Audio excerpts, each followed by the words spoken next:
चाहे बूढ़ा हो, बच्चा हो, स्त्री हो, पुरुष हो, हिंदू हो, मुसलमान हो, सिख हो, ईसाई हो, सबकी माता है गाय। कोई माने ना माने, पर गाय अपने दूध से सबका पोषण करती है। वो भेद नहीं करती कि मेरा दूध हिंदू पिएगा तो मुसलमान नहीं पिएगा, जो पीना चाहे सब पिएगा। इसलिए गाय सबकी माता है। तो आप सबको चाहिए कि गाय की सेवा किया करो। घर में एक ही सही, पर घर में गाय जरूर हो। आपके घर में गाय है कि नहीं? गाय होनी चाहिए। गौरी गोपाल गौशाला में 450 के लगभग गौ माता हो गई हैं अब, और 125 से ज्यादा नंदी हैं, और सबकी सेवा ये दास करता है। हम सैकड़ों गायों की सेवा कर सकते हैं, तो आप एक दो गाय की सेवा तो कर ही सकते हैं। हम सब सेवा करने लग जाएं गाय की तो भी गौ हत्या बंद हो जाएगी। भाई गाय मिलेगी ही नहीं सड़कों में। गौ हत्या हो इसलिए रही है क्योंकि गाय सड़कों में है, और कुत्ते बढ़िया मौज कर रहे हैं। कुत्ते बेडों में मस्त सो रहे हैं और गाय पॉलिथीन खा रही है। तो वसुदेव जी जेल में गए। अच्छा ये बताओ, वसुदेव जी के पांव में बेड़ियां थी कि नहीं? और जैसे ही भगवान प्रकट हुए तो पांव की बेड़ियां मुक्त हो गई कि नहीं, खुल गई कि नहीं? भगवान को ले रहे हैं। जैसे ही भगवान को गोद में लिया वसुदेव जी ने और भगवान को लेकर चले, पांव की बेड़ियां अपने आप खुल गईं, हाथ की हथकड़ियां खुल गईं। अच्छा ये बताओ, वसुदेव जी बंधन में थे। आप लोग बंधन में हो कि नहीं? आप बंधे हो कि खुले हो? जोर से। किससे बंधे हैं? परिवार से, जिम्मेदारियों से। आप में से कितने लोग बंधे हैं परिवार से, जिम्मेदारियों से? कितने लोग बंधे हैं? हाथ उठाओ। किससे बंधे हो? जोर से। क्यों भैया, किससे बंधे हो? हाँ, परिवार से। आप किससे बंधे हो? किससे? परिवार, जिम्मेदारियां। क्यों भैया, आप भी बंधी हो? आप लोगों में अधिकांश लोगों ने कहा कि आप सब बंधे हुए हैं परिवार से, जिम्मेदारियों से। अब आप लोग बंधे तो हैं, बोलो हाँ, लेकिन कैसे बंधे हैं क्या ये आपको पता है? तो हम बता रहे हैं, सुनो। आप लोग कैसे बंधे हैं बहुत ध्यान से सुनना। एक गधा था, धोबी का। आज धोबी भाई गधे पे कपड़ा लाद कर धोबी घाट चले। धोबी ने देखा कि मैं गधे को बांधने की रस्सी भूल गया हूं। जब वो धोबी घाट पहुंचे तो क्या देखते हैं भैया? धोबी भैया ने देखा कि मैं तो गधे को बांधने की रस्सी भूल गया, अब फिर जाता हूं तो टाइम लगता है। तो वहां एक संत जी बैठे थे, तो धोबी ने मदद मांगी कि भैया साधु जी प्रणाम, कोई रस्सी पड़ी हो तो दे दो, वो हम गधे को बांधने की रस्सी भूल गए। संत जी ने कहा रस्सी तो नहीं है, लेकिन एक उपाय है। क्या उपाय है महाराज? बोले रस्सी भूल गए हो ये बात तुम्हें पता है, गधे को थोड़ी पता है कि तुम रस्सी भूल गए हो। ऐसा करो, जहां तुम गधे को रोज बांधते थे वहीं खड़ा करो और झूठ मूठ का बांध दो। मैया कैसा बांध दो? गले में हाथ डाल दो, जैसे रोज सच्ची मुच्ची बांधते थे। गले में हाथ डालो, खूंटे से लपेट दो, झूठ मूठ का। अब धोबी ने वैसे ही किया, बांधा नहीं, बांधने का नाटक किया, अभिनय। अच्छा गधे को थोड़ी पता था कि रस्सी भूल गया है। गधा तो गधा। अब गधा वहीं, उसने अपने को बंधा हुआ मान लिया। अब गधा वहीं खड़ा, वहीं बैठे। धोबी ने सारे कपड़े धो लिए, गधा कहीं टस का मस नहीं हुआ, भागा नहीं। सारे कपड़े उठाए और गधे की पीठ पे रखे। धुलने के बाद एक डंडा मारा गधे को, चल। अब गधा चले ही ना। धोबी बोला महाराज गधा नहीं बढ़ रहा, कोई जादू हो गई क्या? साधु ने कहा तूने गधे को खोला कि नहीं? धोबी बोला महाराज मैंने तो गधा बांधा ही नहीं था। अरे बांधा नहीं था तो बांधने का नाटक तो किया था, ऐसे ही खोलने का भी नाटक कर। उसके गले में झूठ मूठ का हाथ डाला, गधे को लगा मैं खुल गया, गधा चल पड़ा। अब आप लोगों को उत्तर देना है, बताओ गधा बंधा हुआ था या नहीं? जोर से। पीछे वाली मैया, क्या गधा बंधा हुआ था? नहीं, गधा बंधा नहीं था, पर उसने अपने को बंधा हुआ मान लिया। अब बताओ वो गधा कौन? समझ गए? आप लोगों ने भी अभी बताया ना कि हम बंधे हुए हैं। गधा बंधा नहीं था, बंधा हुआ समझ रहा था। उसी तरह आप में से कोई भी बंधा नहीं है किसी से, ना परिवार से, ना जिम्मेदारियों से, पर सारी जिंदगी अज्ञान के कारण बंधा हुआ मान लेते हैं आप। आपको लगता है हम बंधे हैं। कौन बंधा है? आज बुलावा आ जाए आपको तो आज इसी वक्त आपको जाना पड़ेगा। कहां परिवार का बंधन है? अभी बुलावा आएगा, अभी जाना पड़ेगा। बोलो, कहां परिवार से बंधे हो? कहां व्यापार से बंधे हो? कोई नहीं बंधा। बंधा कोई नहीं है, पर बंधा हुआ सारी दुनिया अपने को मान रही। क्यों मान रही है? क्योंकि अज्ञान है। जब अज्ञान छाता है, जब अंधकार बढ़ता है ना, तो रस्सी में सांप दिखने लग जाता है। जब अंधकार सामने हो तो हम रस्सी को क्या समझने लग जाते हैं? सांप। वो ज्ञान आते ही टॉर्च आपके पास होगी, लाइट आपके पास होगी, तो क्या रस्सी में सांप की भ्रांति होगी? अच्छा बताओ, रस्सी में सांप कब दिखता है? अंधकार हो तब या प्रकाश हो तब? जोर से हैं? अंधेरा हो, और अंधेरा भी धुंधला अंधेरा हो, कुछ ना दिख रहा हो तो वहां भी भ्रांति नहीं है।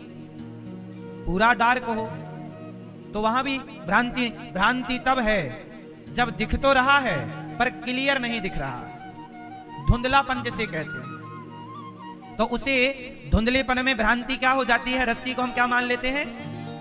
जैसे अंधकार में रस्सी को सांप समझ लिया, ऐसे अज्ञान में आप लोगों ने अपने को बंधा हुआ समझ लिया है। वो टार्च आएगी तो पता चल जाएगा कि ये सांप नहीं है, ये तो रस्सी है। जरा ज्ञान आएगा तो पता चल जाएगा कि हम बंधे नहीं, हम तो ऑलरेडी मुक्त हैं। ईश्वर अंश जीव अविनाशी, चेतन अमल सहज सुख राशि। आप तो सुख के भंडार थे। अच्छा ये बताओ, आप सुखी हैं कि दुखी हैं? जोर से। आप सब लोग सुखी थे, पर संसार में आते ही क्या हो गए? एक शेर का बच्चा गीदड़ों के झुंड में मिल गया। मैया आवाज आ रही है कि नहीं? ओ पंचायती मैया, ओ पंचायती माँ, बैठ के पंचायत कर लो मेरी माँ। लो वो चलती चलती पंचायत कर रही, जो जो मिल रहा सबसे। ओ मैया, सुन ही नहीं, भागवत सुनने आई है, बस भागवत ही नहीं सुन रही हैं, प्रपंच सुन रही हैं बस। देखो अभी तक उनके कान में शब्द नहीं गए कुछ। उन्हें लग रहा है ये हाईवे जा रहा है प्रयागराज से, है ना, रीवा की तरफ।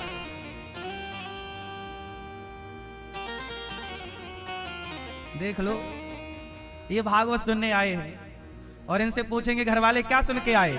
अरे कोई मजा थोड़ी आया कथा में, इन्हें काय का मजा? सुने ही नहीं तो क्या। सुनो, एक शेर का बच्चा गीदड़ों के झुंड में मिल गया। बोलो हाँ, किसमें मिला? मैया, वो मेरी माँ, किसमें मिला? एक शेर का बच्चा गीदड़ों के झुंड में मिल गया, और गीदड़ों के झुंड में मिलके उसे लगा कि मैं भी गीदड़ हूं। वो गीदड़ों के संग रहने लगा, गीदड़ों की तरह हरकत करने लगा, गीदड़ों की तरह खाने लगा, सोने लगा, बोलने लगा। काफी साल हो गए। अब उसे तो कंफर्म हो गया कि मैं गीदड़ का ही बच्चा हूं, ये मेरे रिश्तेदार हैं। छोटा बच्चा था ना, बिछड़ गया, गीदड़ों में मिल गया, उसे लगा ये हमारे रिश्तेदार हैं। कर लो बात। फिर क्या हुआ? एक दिन शेर आया और शेर ने गीदड़ों में देखा कि शेर का बच्चा गीदड़ों में क्या कर रहा। तो शेर ने शेर के बच्चे को बुलाया जो गीदड़ों के झुंड में था। ए यहां। तो गीदड़ के झुंड में से शेर निकल के आया। जी सरकार कहो। शेर बोला तू तो शेर है, तू शेर का बच्चा है, गीदड़ों के झुंड में क्या कर रहा है? तो वो शेर का बच्चा बोला नहीं, मैं तो गीदड़ हूं, ये मेरे रिश्तेदार है, वो मेरे फूफा है, वो मेरे मौसा है, वो वही हमारे रिश्तेदार है। शेर बोला नहीं, तू शेर का बच्चा है, तो गीदड़ों के झुंड में मिल गया होगा, चल मेरे संग, आवाज निकाल। हाँ, अब शेर ने दहाड़ा, उसने भी आवाज, वो जब निकाली तो सारे गीदड़ भाग गए उसकी आवाज से। अब उसे कन्फर्म हो गया कि मैं शेर हूं।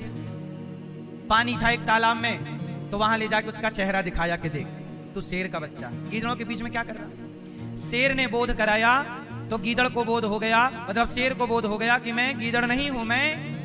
ऐसे आप लोग भी शेर का बच्चा गीदड़ों के झुंड में मिलके गीदड़ बन गया। ऐसे आप लोग भी भगवान के बच्चे हो, लेकिन गीदड़ों के झुंड में रहते रहते आपको लगा मैं भी गीदड़ हूं। आप कहां से हो? ए मई भाई, आप कहां से हो? कहां से? बनारस। आप कहां से हो? कहां से? प्रयागराज से। बैठे बैठे बैठ के बताओ, खड़े होके नहीं। कहां से हो आप? बैठो बैठो। कहां से? प्रयागराज। सुनो, अब आप सारे लोग गलत पता बता रहे हो, कह रहे हो प्रयागराज के। वही तो हम समझा रहे हैं इतनी देर से। शेर का बच्चा गीदड़ों के झुंड में मिल गया तो अपने को गीदड़ मान लिया। ऐसे आप भी प्रयागराज के नहीं, यहां के नहीं, हम सब यहां के हैं ही नहीं, हम सब वहां के हैं। कहां के हैं? हम सब वहां के हैं, पर यहां रहते रहते ऐसा लगने लगा कि हम यहां के हैं, जबकि हैं हम वहां के। इसलिए अपने को यहां का ना समझो, अपने को वहां का समझो। यहां आप लोग कुछ दिनों के लिए आए हैं मेहमानी में, कुछ वर्षों की मेहमानी करोगे, 10 साल, 20 साल, 40 साल, 50 साल, 100 साल, टाइम पूरा होगा, मेहमानी पूरी होगी, बस चलो बांधो अपना बोरिया बिस्तर। क्यों जी, सही है कि गलत है? ये संसार के लोग तुम्हारे नहीं हैं, ये सब परदेसी हैं। क्यों भैया? आपकी पत्नी कौन है? ये नहीं है, परदेसी है। आपके पति कौन? ये भी परदेसी है। पति पत्नी परदेसी है कि नहीं? बेटा बेटी परदेसी है कि नहीं? परदेसियों टाइप के बीच में मिलते हैं। पत्नी आपके जन्म से तो साथ ना थी, बीच में मिली, और बीच में ही तुम दोनों में से एक टाटा बाय बाय कह के चले जाओगे, तो परदेसी ही तो हो। बीच में मिले और बीच में ही साथ छोड़ दिया। बोलो हाँ। बेटा भी जन्म से तो नहीं मिला, बीच में ही मिला, शादी वादी कर ली, फिर बेटा हुआ, और बेटा भी, उसका भी शादी वादी होगी, वो आपको टाटा बाय बाय कह के निकल पड़ेगा। फिर सब परदेसी हैं। यहां जितने हैं सब लोग, इसलिए कहा है हाँ, परदेसियों से ना अखियां मिलाना। परदेसियों से अखियां, क्योंकि सब परदेसी। शेर का बच्चा गीदड़ों के झुंड में मिला तो गीदड़ समझ बैठा। ऐसे हम भी जगत में आए तो अपने को जगत का समझ बैठे। हम जगत के नहीं हैं, हम जगन्नाथ के हैं। हम जगत के नहीं हैं, हम तो। लेकिन यहां रहते रहते ऐसा लगा ये ताऊ, ये चाचा, ये मौसी, ये बुआ, ये सब ये हमारे हैं। लेकिन ये हमारे से दिखते तो हैं, हमारी शकल जैसे दिखते हैं। नहीं, लड़का पैदा हुआ, ये इसकी शकल किससे मिल रही है? माँ के बाप से। किसकी तरह दिखता है? ये मैच करने लगते हैं लोग, शकल दिखाओ किसकी तरह। शकल तुम्हारी तरह शकल नहीं है, तुम कितना भी मिला लो, पर वो तुम्हारा। हाँ मेरी माँ। तो अब देखो, वसुदेव जी भगवान को लेकर चले, पांव की बेड़ियां खुल गईं, हाथ की हथकड़ियां खुल गईं, और वसुदेव जी चल पड़े। सारे बंधन से मुक्त हो गए। आप में से कितने लोग बंधन से मुक्त होना चाहते हैं? जो चाहते हैं हाथ उठाएं। यदि आप बंधन से मुक्त होना चाहते हैं तो वसुदेव जी मुक्त हो गए कि नहीं? कब हुए? जब भगवान को लेकर के चले। आप भी अपने हृदय में भगवान को स्थापित कर लीजिए, और जो भगवान को लेकर चलते हैं वो संसार के हर बंधन से मुक्त हो जाते हैं। बंधन से मुक्ति पाओगे कब? जब भगवान को लेकर चलोगे। इसलिए कहता हूं, काम करते रहो और नाम जपते रहो, चिंतन भगवान का होता रहे, है ना? भगवान का चिंतन हो, वरना गति बिगड़ जाएगी। अब ध्यान से सुनो। भगवान श्री कृष्ण को लेकर वसुदेव जी चले। शेष भगवान छाता बने। यशोदा ने कन्या को जन्म दिया। कन्या को वसुदेव जी वापस कृष्ण को छोड़ दिया, और कन्या मतलब माया को धारण किया। वसुदेव जी फिर से बंधन में बंध गए। जो माधव को छोड़कर माया को पकड़ लेता है वो बंधन से पुनः बंध जाता है। इसलिए कहता हूं, दो चीजें हैं, एक माया है, एक माधव है। अच्छा, आप में से कितने लोग माया को जानते हैं? क्यों मैया? भैया तुम देखो ना, तुम सुन रहे हो ना, तुम अगल बगल के लोगों को सुनने दे रहे हो, है ना? चुपचाप बैठ जाओ, मुंह पे बिल्कुल चैन लगा के, बोलना मत, नहीं पीछे की मैया मारेगी आपको, बहुत देर से सुन रही है वो। चुपचाप बैठ जाओ। 1 घंटे से तुम केवल खौ खौ खौ खौ कर रहे हो। शांति से बैठो। मैया चिटकोटी काट देना ये ज्यादा बोले तो। सुनो, आप कितने लोग माया को जानते हैं? क्यों? आप जितने लोग माया को जानते हैं हाथ उठाओ। माया को जानते हो? माया, आओ जानते हैं माया। कितने लोग जानना चाहते हैं माया को? जो माया को जानना चाहते हैं वो अपने हाथ उठाएं। आप जानते हो माया को कि नहीं? नहीं जानते? सुनो, मैया, ओ मैया, जा रही हो मेरी गुलाबी मैया? गुस्सा हो गई क्या मेरी माँ? नहीं, टाटा। भाई आप भी जा रहे हैं? क्यों, नाराज हो गए क्या? अच्छा, माया का पता लगाने जा रहे हैं? जाओ ढूंढ के आओ माया कहाँ है, कैसी है, क्या कर रही है इस समय। माया, मम माया दुरत्यया, भगवान गीता में कहते हैं मेरी माया बड़ी प्रबल है। आओ आज हम माया के बारे में आपको समझाएं। समझो ना ध्यान से, विषय बहुत कठिन है, पर एक एक विषय समझते चलोगे तो बहुत सारे प्रश्नों का उत्तर मिलता चलेगा। माया, कहते हैं माया ममता तू न गई मेरे मन से, पाके केस जन्म के साथी लाज गई नैनन से, ममता तू न गई मेरे मन से। माया बड़ी प्रबल है। एक बार आप लोग बताओ क्या जानते हो माया के बारे में? भाई आप कितना जानते हो माया के बारे में? आप जानते हो माया को? आपकी पड़ोसन है माया? नहीं? मैया आप जानते हो माया को? सुनो, माया क्या है? एक बार देवर्षि नारद जी ने भगवान श्री कृष्ण से सवाल किया। ध्यान से सुनना, बड़ी अनमोल कथा है, शांत रहिएगा। टुप्पी टाप। एक बार नारद जी गए द्वारिका। नारायण नारायण। भगवान बोले आओ भोजन कर लो। नारद जी ने भगवान ने बगल में बिठाया, भोजन का टाइम था। रुक्मणी जी परोस रही हैं, रुक्मणी जी परोस रही हैं, भगवान खा रहे हैं, नारद जी भी संग खा रहे हैं। अब भगवान खा रहे हैं। अब भोजन प्रसादी हो गई तो चलने लगे, थोड़ा चलो टहल के आते हैं। समुद्र के किनारे किनारे नारद जी को लेके भगवान कृष्ण चले। तो नारद जी ने पूछा कि प्रभु एक बात बताओ, मैंने सुना है कि आपकी माया बड़ी प्रबल है, एक बार आप अपनी माया का जरा दर्शन करा दो। किसका दर्शन कराओ? एक बार अपनी माया दिखाओ कि ये माया क्या है। सुना बहुत है माया के बारे में। अच्छा, आप लोग जानते हो माया के बारे में? माया किसे कहते हैं? सुनो, कुछ परिभाषाएं बताता हूं, फिर आपको कथा सुनाऊंगा। जो है नहीं, ध्यान से सुनो, जो बोलो, जो है नहीं, जो है नहीं पर दिखाई पड़े, दिखाई दे, उसे माया कहते हैं। जो है नहीं पर दिखे, वो माया है। बताओ वो कौन सी चीज है जो है नहीं पर दिखती है या दिखता है? वो क्या है? जरा बताओ चश्मा वाले भैया, वो क्या है जो है नहीं, है ही नहीं पर दिखाई पड़ता है या पड़ती है? वो क्या है? हाँ, सही पकड़ा आपने। सुनो, जैसे सड़क पे आप चलते हो तो कई बार ऐसा लगता है कि सड़क में पानी भरा है दूर से देखने में, पर जब आप जाते हैं तो वहां पानी नहीं होता।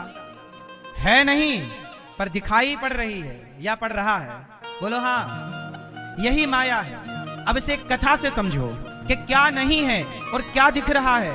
आओ ये पूरी कथा सुन लोगे तो माया को समझ लोगे। नारद जी बोले कि प्रभु हमें माया का दर्शन कराओ।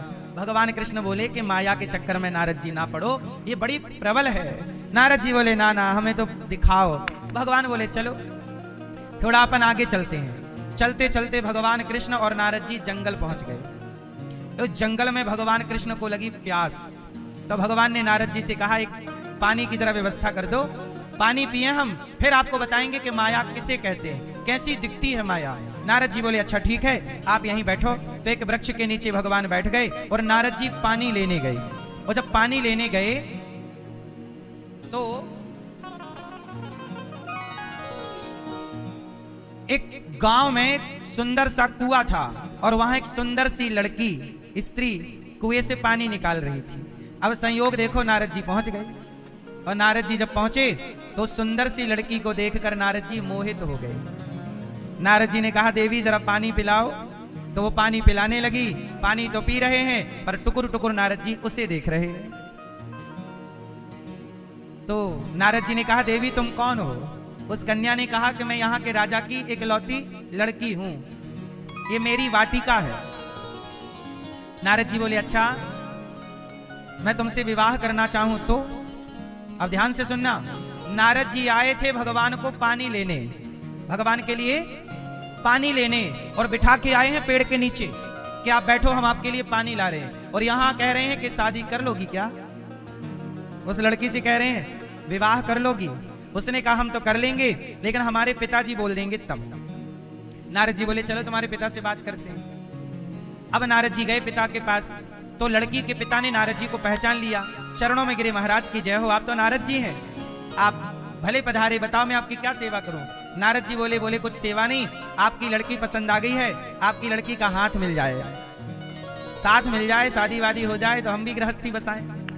तो राजा बोले, महाराज ये तो मेरे लिए परम सौभाग्य की बात है कि आप जैसा साधु मेरी बेटी का वर बनेगा। अब तो भैया धूमधाम से नारद जी का ब्याह हो गया। जरा ध्यान से सुनना, नारद जी का हो गया ब्याह। और ये आए काय के लिए थे? पीछे वाली में या काय के लिए आए थे? पानी लेने के। और शादी कर लिए। और शादी करने के बाद क्या हुआ, कुछ दिनों बाद राजा जो थे लड़की के पिता वो मर गए। और जब मरे तो नारद जी बने राजा, क्योंकि उनके कोई लड़का नहीं था, लड़की थी, तो लड़की के दामाद मतलब पति राजा, अब सारा धन लड़की का, राजा नारद जी बने राजा। अब राजा बने, ब्याह हुआ, नारद जी के बच्चे हो गए, लड़का लड़की कुछ बच्चे हो गए। अब नारद जी के हो गए बच्चे। एक दिन क्या हुआ, बगल के राजा ने आक्रमण कर दिया। तो नारद जी को कोई लड़ाई झगड़ा करना तो आता नहीं था, साधु आदमी भजन करने वाले। तो बगल वाला राजा आक्रमण किया तो नारद जी की सारी सेना को मार डाला। अब नारद जी की ओर भागा। अब नारद जी भागे प्राण बचा के, पत्नी को लिए, बच्चों को लिए, और फुर्र भाग गए। और भागे तो वो खदेड़ा तो ये जंगल में घुस गए। और जब जंगल में घुसे तो बहुत टाइम बीत गया, कई दिन बीत गए भागते भागते। अब पत्नी बोल रही है थक गई हूं, बच्चे कह रहे हैं भूख लगी है। नारद जी बोले, बस ये नदी दिख रही है, उस पार कोई गांव नजर आ रहा है, यदि हम उस पार पहुंच गए तो सुरक्षित भी हो जाएंगे और कुछ खाने को मिल जाएगा। अब नारद जी बोले, एक काम करो, बच्चे चिल्ला रहे हैं, छोटे छोटे बच्चे ना नारद जी के, बोले भूख लगी है, खूब भूख लगी है। एक लकड़ी की नाव बनाई जुगाड़ से, बहुत सारी लकड़ियां इकट्ठी की और बांधा, नाव बनाई, पत्नी को बिठाया और अपने बच्चों को नारद जी ने बिठाया, अपनी बेटी और अपने बेटों को बिठाया और चली नाव। और जब नाव चली तो संयोग देखना कि बीच नदी में जाके नाव डूब गई। और जब डूबी तो नारद जी की पत्नी डूब गई, छोटे छोटे बच्चे डूब गए। और जब बच्चे डूबने लगे, नारद जी किसे बचाएं? पत्नी को बचाने जाएं तो बच्चा डूबे, एक को बचाने जाएं दूसरा बच्चा डूबे। देखते देखते नारद जी तो किनारे लग गए, पर नारद जी के सामने उनकी पत्नी डूब गई, उनके बच्चे, बेटी डूब गई, छोटी सी बेटी, छोटा सा बेटा डूब गया। चिल्ला रहे हैं पिताजी बचाओ, पर चाह कर भी नारद जी बचा ना पाए। और जब नहीं बचा पाए तो नारद जी रोने लगे, हे विधाता तू कितना निर्दयी है, तू कितना निष्ठुर है, मारना था तो मुझे क्यों ना मार दिया तूने, मेरी पत्नी ने, मेरे पुत्र ने क्या बिगाड़ा तेरा। और जब नारद जी जोर से चिल्लाए, हे विधाता तू बड़ा निष्ठुर है, और जब जोर से चिल्लाए तो भगवान श्री कृष्ण पहुंचे और भगवान बोले, नारद जी मिला पानी? भगवान बोले, नारद जी पानी मिला? नारद जी बोले, प्रभु आप? हाँ, आपने तो बोला था मैं घंटे भर में आ रहा हूं, 1 घंटा हो गया और आप लौटे ही नहीं। नारद जी बोले, हे भगवान अब 1 घंटा हुआ, 1 घंटे में हमारे 2 बच्चे हो गए। भगवान मुस्कुराए, कहा नारद जी आप हमारी माया देखना चाहते थे, यही है हमारी माया, ये जो आपने देखा था ये हमारी क्या है? अरे आप तो साधु हो, और साधु की कहां पत्नी और कहां बच्चा, लेकिन आप भी पत्नी और बच्चे में उलझ गए, जो आपका नहीं था उसे आपने अपना मान लिया, यही तो माया है। जो आपका नहीं है उसे आप अपना मान लेते हैं, यही माया है। अब आप लोग बताओ, ये हालत केवल नारद जी की है या हमारी और आपकी भी है? बोलो। जो हमारा नहीं है, जो हमारा, बोलो। बेटा, सच बताओ, बेटा आपका है क्या? बेटी आपकी है क्या? पत्नी आपकी है क्या? पति आपका है क्या? मैया बेटा आपका है? आपका है। तो आपने कितने बाल बेटे को लगाए हैं? आंख आपने लगाई होगी मैया। ये मैया चश्मा वाली कह रही थी कि मेरा बेटा है, तो आंख तुमने लगाई होगी, पांव लगाए होंगे, एक भी बाल एक भी रोमा लगाया हो तो बताओ। वही तो हम कह रहे हैं कि जो आपका नहीं है उसे आप अपना मान लेते हैं और उसके लिए रोते हैं और अधिकार जमाते हैं कि ये मेरा है। यही तो माया है। आपका है वह कुछ नहीं, और सारी जिंदगी कहते हो ये मेरा, ये मेरा। लेकिन मीराबाई ने पर्दा उठाया और मीराबाई ने क्या कहा? मीराबाई ने ये नहीं कहा कि मेरा बेटा, मेरी बेटी, मेरा परिवार। मीरा ने कहा कि मेरे तो गिरधर गोपाल, दूसरों ना।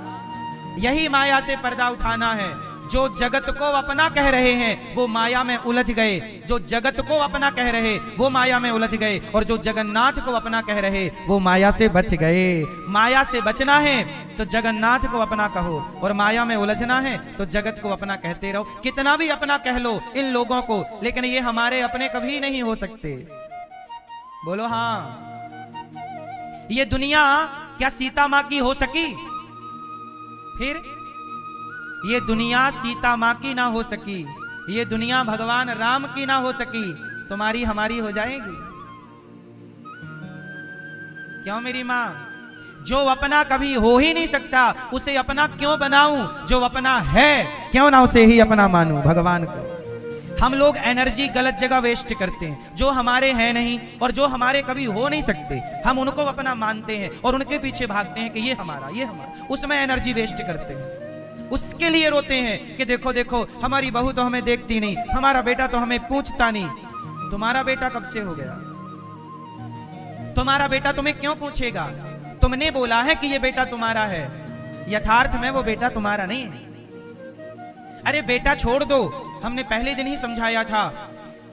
ए भैया जरा अपना एक हाथ उठाओ, ऐसे सब लोग उठाओ। चलो बताओ, ये हाथ आपका है? यदि आपका है तो जब पैरालाइसिस हो जाता है किसी को, तो ये हाथ यदि तुम्हारा था तो अब उठता क्यों नहीं है? अब काम नहीं क्यों नहीं करता? मैया सच बताएं, आपके शरीर पर भी आपका अधिकार नहीं है। आपके शरीर पर भी आपका अपना अधिकार, आपकी आंखों पर आपका अधिकार नहीं है। ये आंखें भी एक दिन आपका साथ छोड़ देंगी, ये कान भी एक दिन आपका साथ, बुढ़ापे में कम सुनने लगता है, कम दिखने लगता है, एक दिन ये शरीर साथ छोड़ देता है कि नहीं? बोलो हाँ मेरी मां। इसलिए कहता हूं शरीर भी अपना नहीं है, ये भी हमें यहीं छोड़ के जाना पड़ेगा। जब ये भी अपना नहीं, ये भी अपने नहीं, तो हम झूठे क्यों कहें कि तुम हमारे हो? हम क्यों ना गिरधर गोपाल से कहें कि प्रभु केवल आप हमारे हो, केवल आप हमारे हो। क्यों हम झूठे पड़े? आप इसी को माया समझिए। जो जगत में उलझे हुए हैं ये माया। आजकल लोग ना माया का मतलब पैसा समझते हैं। पैसा तो है, लेकिन तुम्हारा बेटा भी माया है, तुम्हारी बेटी भी माया है, तुम्हारा पति भी माया है, तुम्हारी पत्नी भी माया है, तुम्हारा शरीर भी। यह है माया की हिस्ट्री और यह है माया का स्वरूप। जो दिख रहा है सब कुछ माया है। बोलो हाँ। जो अपना नहीं है वो सब कुछ माया है। जो अपना नहीं है वो माया है, और जो अपना है वो माधव है। इसलिए माया माया सब कहें, माधव कहे ना कोई, और एक बार माधव कहे सो माया चेरी होए। इसलिए भैया माधव को पकड़ लो, माया के चक्कर में ना पड़ो। ये माया के चक्कर में कितने आए और लपेटे में चले गए, तुम ना लपेटे में आना।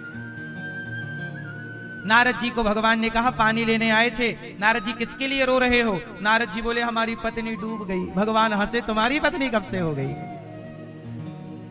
तुम्हारा बेटा कब से हो गया?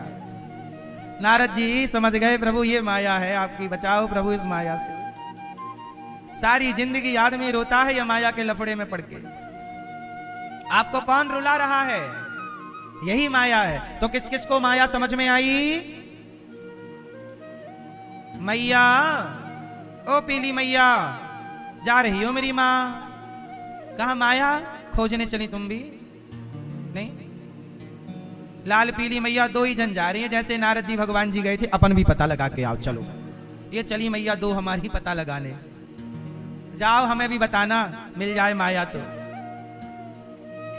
वसुदेव जी कृष्ण को रखते हैं, माया को ग्रहण करते हैं, पुनः बंधन में बंधते हैं। और कंस ने पत्थर पर उस कन्या को पटक दिया। वह कन्या अष्टभुजा धारण करके आकाश में गई, बोली कंस तुझे मारने वाला प्रकट हो गया है। और वही कन्या यहाँ विंध्याचल पर्वत पे आके विराजी, जिन्हें आज हम और आप विंध्यवासिनी मैया कहते हैं। ये यशोदा माँ की पुत्री है विंध्यवासिनी मैया।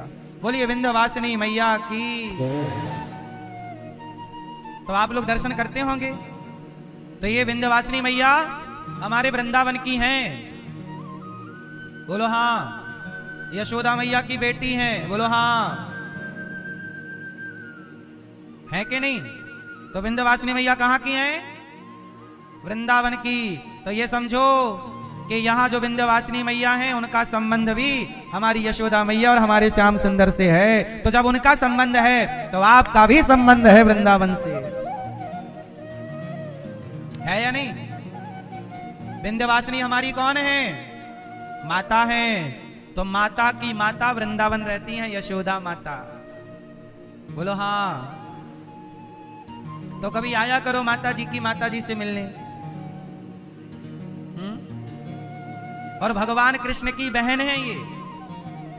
भगवान कृष्ण की क्या लगी?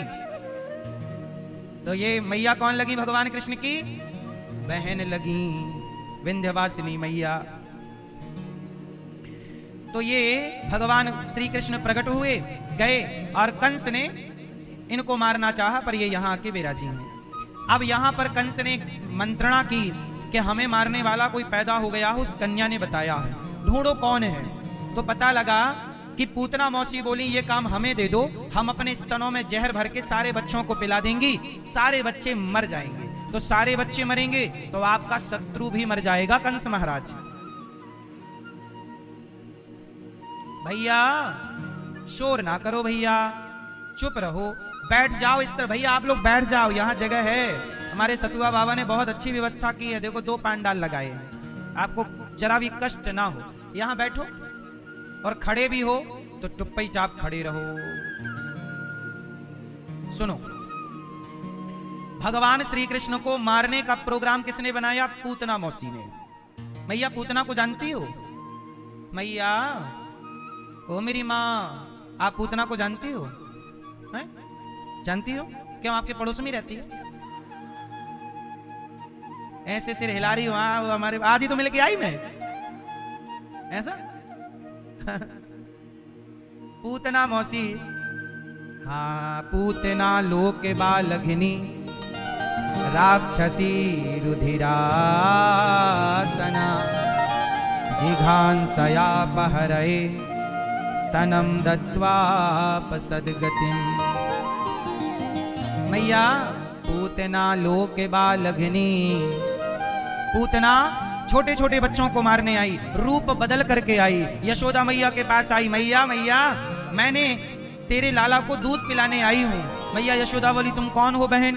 अरे मोकू नाय जाने, मैं फलाने की पत्नी हूँ। हाँ, मेरे दूध को प्रभाव है कि जो बालक मेरे दूध पी ले वो अमर है जाए। मैया बोली तो बहन अपनो जल्दी दूध मेरे लाला को पिलाए दे ताकि मेरे लाला भी अमर है जाए। तो सुन, जा मोकू पानी लेके आ 1 गिलास, मैं तेरे लाला की सेवा कर लूं। अब पूतना मौसी भगवान कृष्ण पालने पे लेटे थे। पूतना मौसी भगवान की ओर गई। भगवान ने देखा कि पूतना आ रही है, तो देखते ही पूतना को भगवान समझ गए कि ये मारने आई है। इसका बाहरी स्वरूप तो बड़ा सुंदर है, पूतना बाहर से बहुत सुंदर बन के आई है, लेकिन भीतर से क्या भरा है? कपट। भीतर से छल कपट भरा है। भगवान ने देखते ही अपनी आंखों को बंद कर लिया। मानो भगवान कहते हैं, मौसी तुम्हारा बाहरी स्वरूप बहुत सुंदर है, भीतर कपट भरा है, और जिसके भीतर छल कपट है ऐसों को हम देखना भी पसंद नहीं करते। इसलिए भगवान ने आंखें बंद कर ली। भगवान उन्हें नहीं देखते जो बाहर से सुंदर है और भीतर कपट भरा हो। निर्मल मन जन सो मोहि पावा, मोहि कपट छल छेद्र न भावा। निर्मल मन जन सो मोहि पावा, मोहि कपट छल छेद्र न भावा। अच्छा एक बात बताओ, पूतना मौसी बाहर से बड़ी सुंदर है, भीतर से छल कपट भरा है। बताओ व्यक्ति सुंदर कहां से होना चाहिए, बाहर से कि भीतर से? और आजकल लोग सुंदर कहां से ज्यादा हैं? आजकल लोग बाहर ज्यादा ध्यान दे रहे हैं, बाहर का सुंदरता, बाहर की सुंदरता पे ज्यादा लोग मर रहे हैं। भीतर कुछ भी हो, कितना भी छल हो, कपट हो, कुछ भी चल रहा नहीं। आप लोगों को पहचान नहीं है अच्छे लोगों की, इसलिए कहता हूं अच्छे लोगों को पहचानो। आप भी अच्छे बनो, औरों को भी अच्छा बनाने की और बनने की प्रेरणा दो। बाहरी स्वरूप कैसा भी हो, आजकल ना लड़के लोग शादी करेंगे तो गोरी लड़की चाहिए, भले खुद काला कलूटा हो पर चाहिए उसे भी गोरी। बोलो हाँ, गोरी हो या सांवली हो, रंग रूप से कुछ होता नहीं है। हमारे श्याम सुंदर भी काले हैं, नहीं है? यमुना जी भी सांवली हैं, यमुना मैया भी सांवली हैं। तो रंग रूप का कोई विशेष महत्व है नहीं। जब से हमारा देश अंग्रेजों के हाथ लगा तो अंग्रेजों की जो अंग्रेजन होती हैं वो गोरी होती हैं। तो यहाँ के पुरुषों ने गोरी गोरी अंग्रेजन देख ली तो उन्हें लगा कि नहीं ऐसी चाहिए अब हमें भी। तो वो अपनी पत्नी को भी अंग्रेजन बनाने के चक्कर में है, तुम भी लगाओ खूब क्रीम तो तुम भी जरा ऐसी दिखो। इसलिए हमारे देश में देखो गोरा होने की दवाई खूब बिकती है। बोलो हाँ, सबको गोरा होना है, तुम गोरे हो ना पाए, दवाई बेचने वाली कंपनियां गोरी हो गई है ना। तुम तो 10 के 10 रहे। इसलिए भगवान ने जैसा बनाया है वैसे ही रहो, और जैसे आप हैं बहुत अच्छे हैं। अच्छा ये बताओ, आपकी सुंदरता, आपकी ब्यूटी क्या है? आपकी सुंदरता क्या है? मैया आप क्या क्रीम पाउडर लगा लेने से कोई सुंदर दिखता है? सबसे सुंदर कौन है? सुनो मैया, जब आप थोड़ा मुस्कुराती हो ना, जब आप प्रसन्न रहती हो, जब आप हंसती हो, तो आप मेकअप करो ना करो, आप क्रीम पाउडर लगाओ ना लगाओ, आपके होंठों पे स्माइल आते ही, प्रसन्नता आते ही आप कई गुना सुंदर लगने लग जाते हैं। ये बात पुरुषों पर भी लागू है और स्त्रियों पर भी। पुरुष की भी सुंदरता क्या है? अरे होंठों की मुस्कान। इसलिए कहता हूं आपको प्रसन्न रहना है, आपको हैप्पी रहना है, बस आपकी यही नेचुरल ब्यूटी, नेचुरल सुंदरता क्या है? आप खुश रहिए। आजकल का व्यक्ति खुश नहीं है। अब कितना भी तुम लिपाई पुताई कर लो पर खुश नहीं हो तो क्रीम पाउडर कर क्या लेगी? बोलो हाँ या ना। इसलिए आजकल ना लोग रियल जिंदगी भूल गए हैं, दिखावे की जिंदगी पे ज्यादा भरोसा कर रहे हैं। दिखावे की जिंदगी ना हो, आप जैसी हैं ना मेरी माँ वैसे ही अच्छी। और शादी के पहले एक बार अपने होने वाले पति को बिना मेकअप के मिल जरूर लेना, के बाद में कंफ्यूजन ना रहे कि नहीं तुम दिखती तो कुछ और थी पर रियल में वो कुछ और। एक आदमी का तलाक हो गया इस चक्कर में। बोले महाराज शादी के टाइम ये अलग दिख रही थी और शादी के बाद पता चला ये तो ऐसी है, तलाक। क्यों जी, ऐसा हो रहा है कि नहीं? आदमी दिख कुछ और रहा है और है कुछ और। इसलिए कहता हूं परेशान होने की जरूरत नहीं। अंग्रेज लोग गोरे इसलिए होते हैं क्योंकि विदेशों में जो अमेरिका है, जो इंग्लैंड है, जो ये रसिया इत्यादि देश हैं, ये ठंडे देश हैं। यहां 12 महीने ठंडी पड़ती है। यहां 12 महीने क्या पड़ती है? ठंडी पड़ती है। 12 महीने बारिश और ठंडी, बारिश और ठंडी, बर्फ पड़ती है। इसलिए वहां की जलवायु के प्रभाव से, वहां की जलवायु के कारण वहां ऐसे लोग होते हैं। और हम भारतीय हैं, हमारे यहाँ सारी ऋतुओं का आनंद है, इसलिए हमारे यहाँ इस तरह के दिखने वाले लोग होते हैं जिस तरह के आप सब हम सब हैं। इसलिए रूप रंग महत्व नहीं रखता। स्वामी विवेकानंद जी का रूप रंग क्या रहा होगा? उनके रूप रंग को कोई नहीं जानना चाहता, उनके ज्ञान को सब जानना चाहते हैं। तुलसीदास जी का रूप रंग क्या रहा होगा? कोई नहीं जानना चाहता, उनका ज्ञान कैसा था वो जानना चाहते हैं। झांसी की रानी कैसी दिखती रही होगी, वो महत्व नहीं है कि वो दिखने में कैसी थी, उनका व्यवहार कैसा था, राष्ट्र प्रेम कैसा था। आज भी झांसी की रानी की उनका रूप रंग कैसा था, ये आज भी बातें हैं कि कैसी दिखती थी, लेकिन उनका स्वभाव, उनका देश के प्रति समर्पण कैसा था, ये सब लोग जानते हैं। खूब लड़ी मर्दानी वो तो आपके रूप रंग से आपकी पहचान ना होगी। आप कुछ ऐसा कर जाओ कि आपके काम से आपकी पहचान हो। क्यों? गोरा सांवला मायने नहीं रखता, लंबाई ऊंचाई, ठिनगा व्यक्ति, मोटा पतला, कुछ भी मायने नहीं रखता। व्यक्ति के विचार बड़े होने चाहिए, विचार महान होने चाहिए। आज भी हम जिनको जानते पहचानते हैं उनके रूप रंग के कारण नहीं, उनके विचारों के कारण जानते हैं। रूप रंग तो वेश्याओं का भी बहुत अच्छा होता है, लेकिन उनके रूप रंग के कारण, उनका रूप रंग है सुंदर, लेकिन वो बाजार में बिकने के लिए तैयार है। तो ऐसा रूप रंग किस काम का जो आपकी बाजार में बोली लगा दे? आपका अपना स्वाभिमान होना चाहिए, और वो स्वाभिमान आपके विचारों से बनेगा, और वो आपके विचार आपको महान बनाएंगे। बोलो हाँ।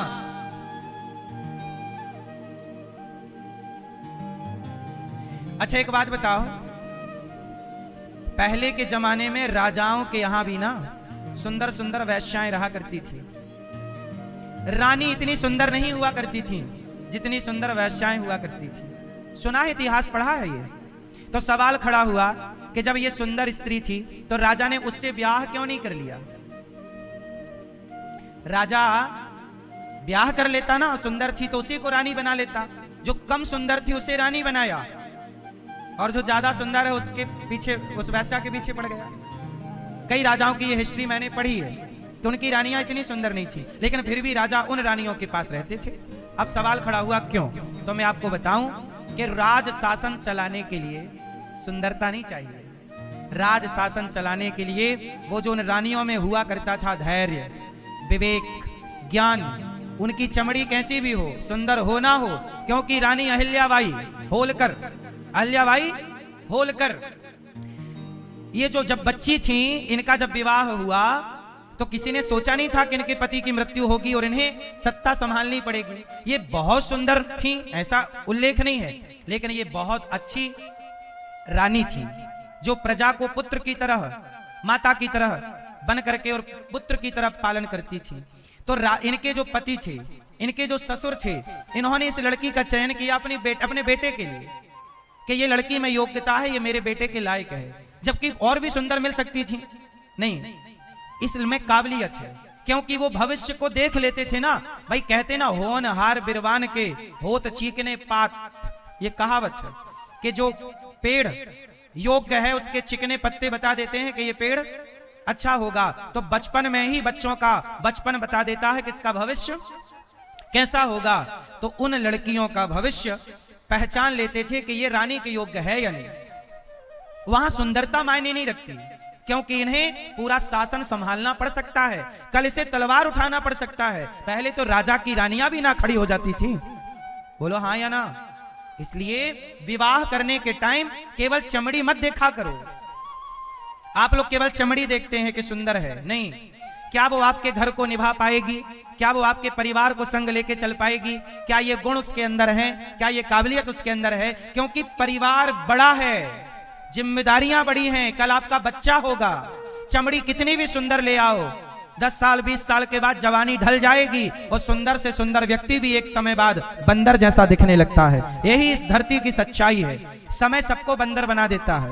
बोलो हाँ। जो कल बहुत सुंदर थे आज उनका चेहरा देख लो। एक जवानी सदा ना रहा है, सदा ना रहेगा। जमाना किसी का, जवानी का जमाना भी सदा ना रहेगा। एक टाइम बाद जवानी ढल जाएगी। तो जब जवानी ढल जाएगी तब भी वो स्त्री रहेगी, तब भी वो पुरुष रहेगा, और वो विचार तब भी जीवित रहेंगे। जवानी परिवर्तनशील है, पर आपके आचरण, आपका संस्कार परिवर्तनशील नहीं है। इसलिए जवानी सुंदरता पे लट्टू ना होइए साहब। शादी विवाह में कुछ और चीजें देखनी चाहिए। लड़का में भी देखो वो काबिलियत कि ये ठीक है कि नहीं, लड़की में भी देखो, लड़का में भी गुण होने चाहिए। ऐसा ना हो कि नालायक हो, कि वो शराब पी के गंदी नालियों में पड़ा हो। ये जो खुद को नहीं संभाल पा रहे हैं, ये परिवार क्या संभालेंगे? इन गधों से भी अपनी बेटियों का ब्याह ना कर देना। बोलो हाँ। हर वो लड़का जो शराब पी के पड़ा है, चरस लेके पड़ा है, गांजा पी रहा है, गलत चला गया, वो आपकी बेटी के योग्य नहीं है। और जो लड़की फैशन में घूमती है, घूमती ही रहती है, वो भी आपकी बहू के योग्य नहीं है। आज के युग में जरूरत किसकी है? संस्कारों की। और दोनों को चाहिए, लड़का हो या, दोनों का बंधन संस्कारों से। राम और सीता, राम वनवास गए तो सीता मां को जाने की क्या जरूरत थी? मैं यही हूं मस्त नहीं। राम राजा बनेंगे तो सीता क्या बनेंगी? रानी। लेकिन राम तो राजा बने नहीं, राम तो वनवासी हो गए। तो सीता जी राम के साथ तब भी थी जब राम राजा की तैयारी कर रहे थे, और सीता मैया राम के साथ तब भी हैं जब वो वनवासी हो गए। पति के पास धन है तो भी नारी उसका साथ दे, और पति निर्धन हो जाए तो भी नारी उसका साथ दे। ये सीता मैया, ये राम कथा सिखा रही है। ये रिश्ते हैं, इन रिश्तों में ये चाहिए गहनता, सहनशीलता, ये समझदारी कि हर परिस्थिति में हमारी अर्धांगिनी हमारा साथ दे।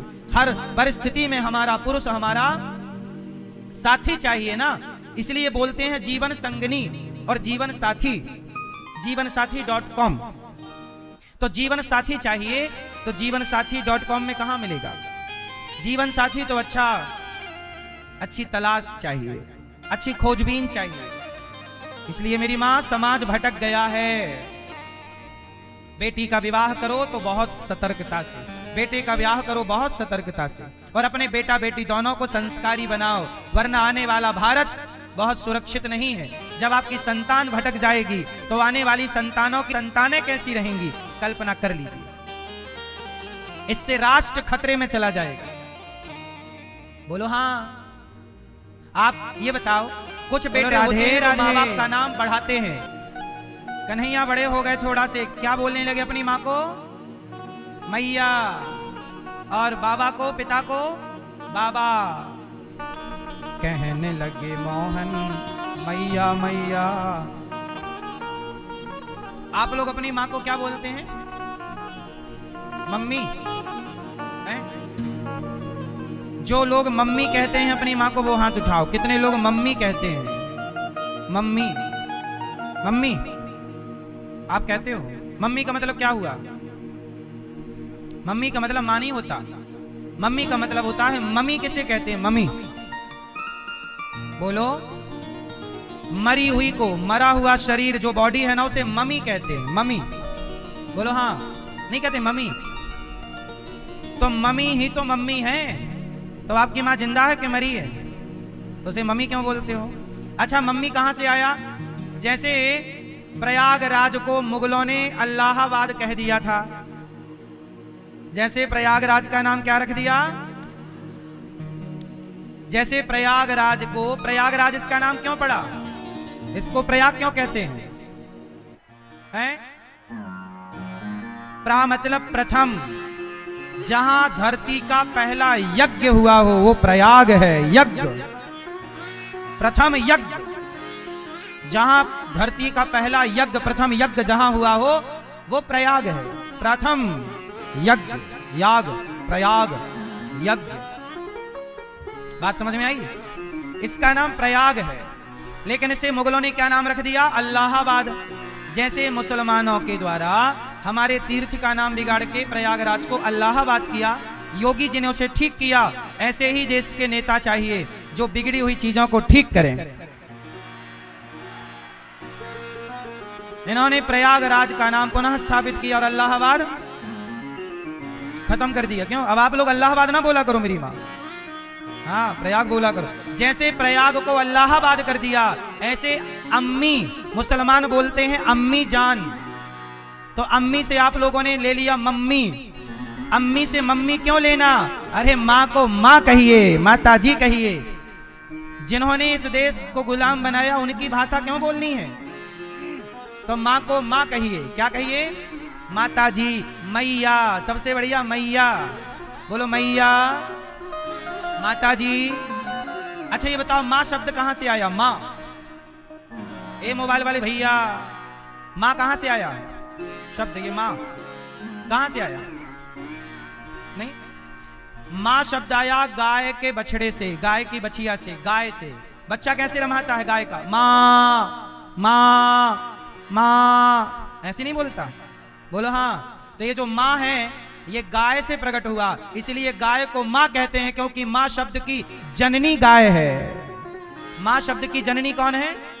माँ। ऐसी रमाता है, इसलिए माँ गाय से आया, इसलिए माँ, गाय को माँ कहते हैं क्योंकि माँ वहीं से उत्पन्न हुआ, माँ शब्द। तो माँ बोलो, मैया बोलो, माता जी बोलो, बोलो हाँ। और पिताजी को क्या बोलते हैं आप लोग? कितने लोग पापा बोलते हैं? जो पापा बोलते वो हाथ उठाओ। पापा, पापा मतलब क्या है? पापा मतलब क्या होता है? बोलो मेरी माँ, मेरी बहनों, पापा मतलब क्या होता है? पापा मतलब होता है पाप। तो आप अपने पाप को गालियां देते हो, जितनी बार पापा कहा उतनी गाली। ए पाप, यहां पापा शब्द का अर्थ ही पाप है। पाप से ही ना पापा बना।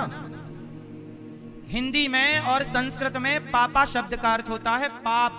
गीता का 3वें अध्याय का 13वां श्लोक पढ़ लीजिएगा, वहां पापा शब्द है। रामचरितमानस आओ देखते हैं। कलयुग का यह परम प्रतापा, मानस पुण्य हो या नहीं पापा। ये आ गए आपके पापा जी। पापा मतलब यहां पाप है। जहां भी पापा शब्द आएगा वो पाप के लिए आएगा। तो आपका बाप है कि पाप है? बिना विचारे जो करें सो पांचे बजताएं। आप लोगों ने भी कुछ भी बोलना स्टार्ट कर दिया। पापा, पापा नहीं बोलते, पिताजी बोलो, बाबूजी बोलो। क्या बोलेंगे? जोर से पिताजी। क्या बोलेंगे? पिताजी बोलो, पिताश्री बोलो। मैया, इतनी लेट आई हो मेरी माँ? कहां चली गई थी मैया? हैं?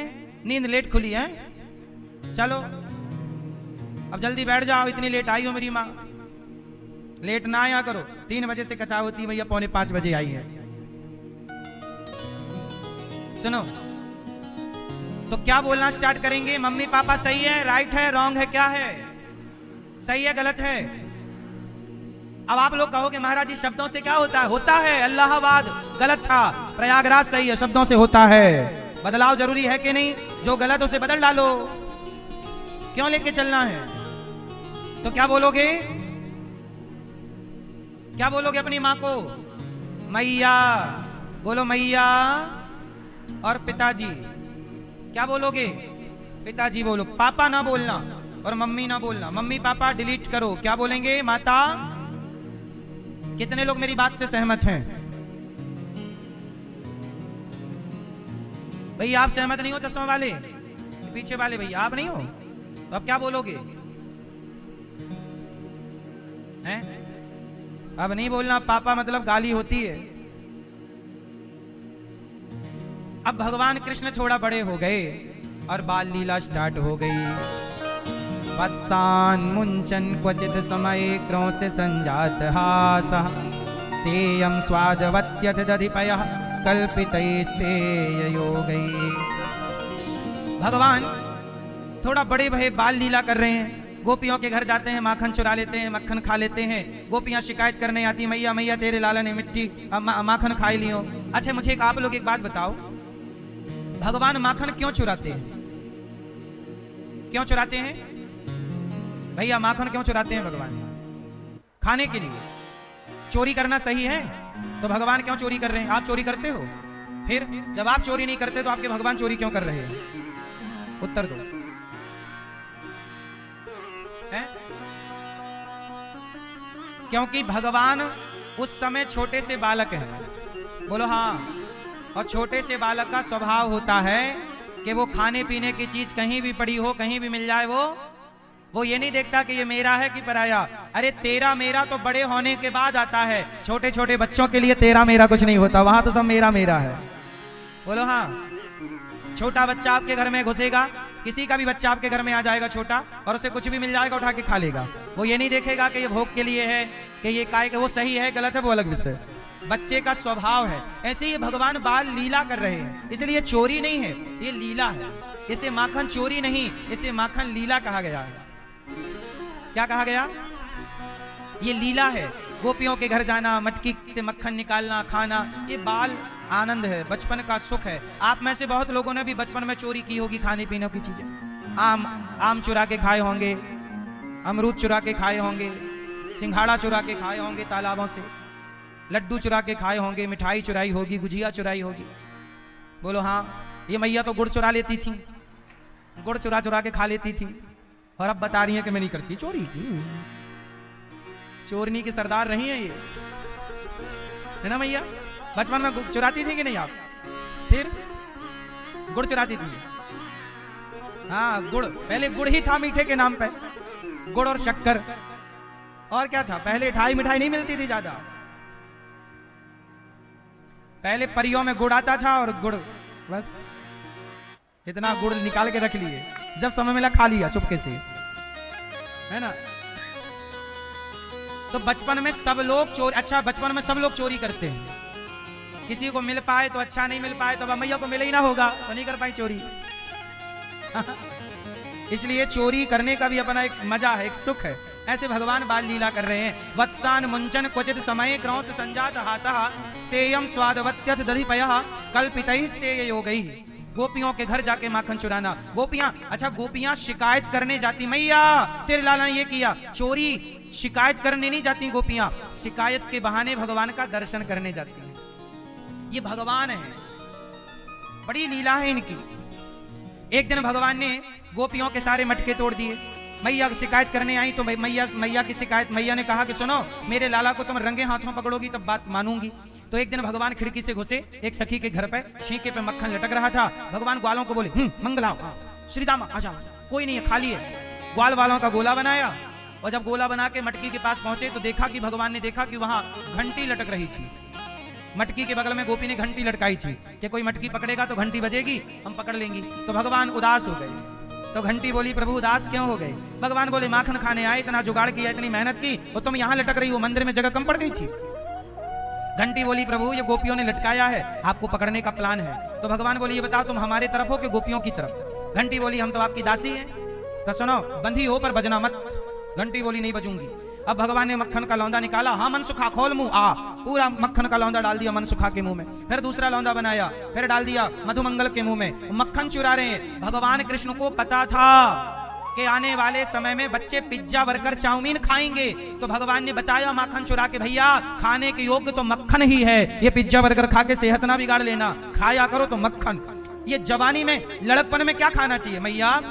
लड़कपन में हड्डियां बनती हैं, समझो। जवानी में क्या बनती है? लड़कपन और जवानी में बोलो हड्डियां बनती हैं। शरीर कब बनता है? शरीर का मजबूत होना लड़कपन से स्टार्ट हो जाता है। लड़कपन में जितना अच्छा खाएंगे बच्चे, उनकी हड्डियां, उनका शरीर उतना मजबूत रहेगा। अब पिज्जा बर्गर चाउमीन खाएंगे तो इनका बुढ़ापा, इनकी जवानी अच्छी नहीं होगी, क्योंकि मजबूती से। एक बात बताओ, घर जितना अच्छा कंक्रीट डालोगे, जितनी अच्छी सीमेंट सरिया लोहा डालो, उतना घर का नींव मजबूत होगा। और घटिया सीमेंट डाल दो, बोलो हाँ, तो बर्बाद हो जाएगा कि नहीं? ऐसे ही आपका शरीर है। चाउमीन पिज्जा बर्गर से जो हड्डी बनेगी, वो क्या हड्डी बनेगी? हड्डी काय से बनती है? कैल्शियम ही तो है। और कैल्शियम ज्यादा कहां है? दूध में कैल्शियम है, दही में कैल्शियम है। तो दूध दही खाओ, शुद्ध गाय का खाओ, देसी गाय का घी खाओ। ये नहीं खाओगे तो देख लेना समय के पहले तुम 50-60 में तय हो जाओगे। पहले के लोग 90 जाते थे, आज 60 भी कम लोग जाते हैं, 55-50 में ही बुढ़े होके मर रहे हैं। ये बात सही है कि नहीं? और खा लो पिज्जा बर्गर, मरोगे समय के पहले। भगवान ने मक्खन चुरा के कह दिया कि ठीक ठीक खाओ। और आप लोग ना मैया अपने बच्चों की दुश्मन सी लगती हो। क्यों?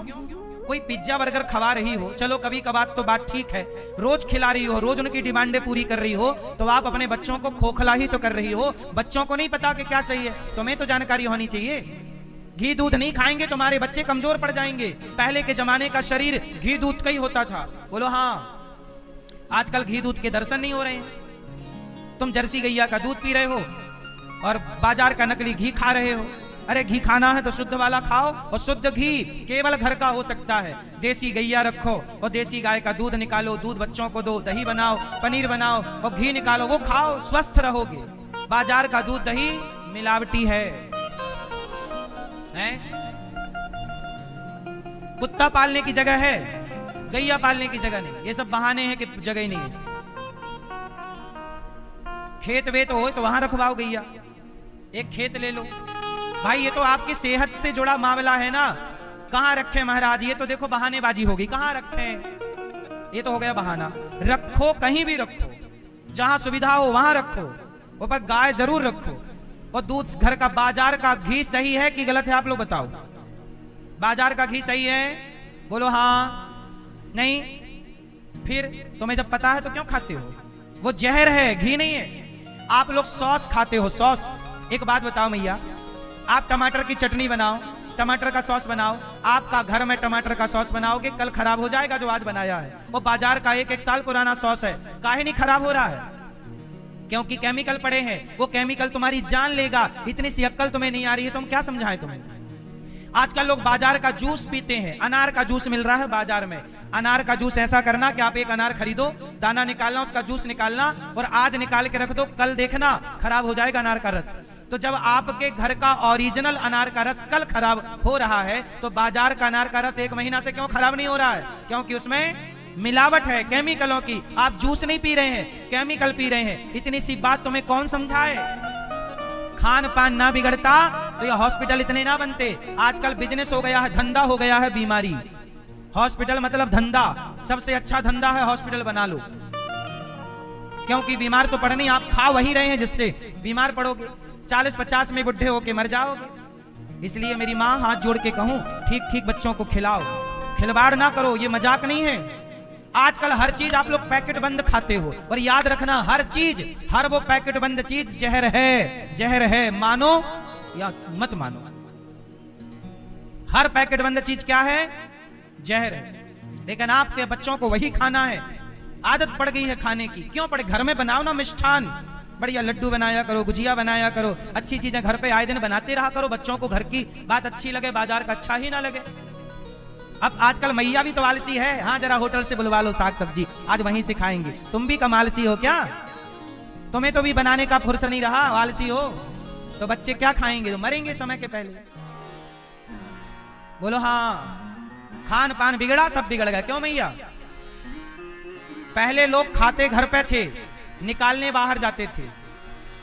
आजकल निकालते पूरा घर में है, खाने बाहर जाते हैं। सब उल्टा सुल्टा कर दिया। बोलो हाँ।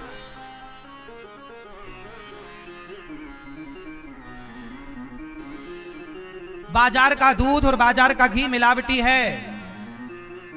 कोई कितना भी कहे कि ये शुद्ध, जब तक आपकी आंखों के सामने गैया का दूध ना निकल, और गैया भी बाजार में गैया नहीं है, जर्सी का दूध मिल रहा है। भैंस का तो फिर भी अच्छा है, जर्सी का तो बिल्कुल घटिया होता है, लेकिन बाजार में वही है। इसलिए घर पे गाय रखो। यदि लंबा स्वस्थ रहना है तो, और डॉक्टरों के चक्कर लगाना है तो फिर आप पिज्जा बर्गर चाउमीन खूब खाओ, हमें क्या। भगवान ने माखन खा के बताया कि ये है हेल्दी माखन। मक्खन खाओ। थाली में यदि मक्खन ना हो, थाली में यदि दही ना हो तो काय की थाली हो? गोरस ना हो थाली में, गोरस मतलब गाय के दूध से बनी चीजें, अरे वही ना थाली है। लेकिन आजकल कौन समझाए आप लोगों की, पता नहीं जीभ चटोरी हो गई है। क्या क्या खाओ, खा भी गलत रही है।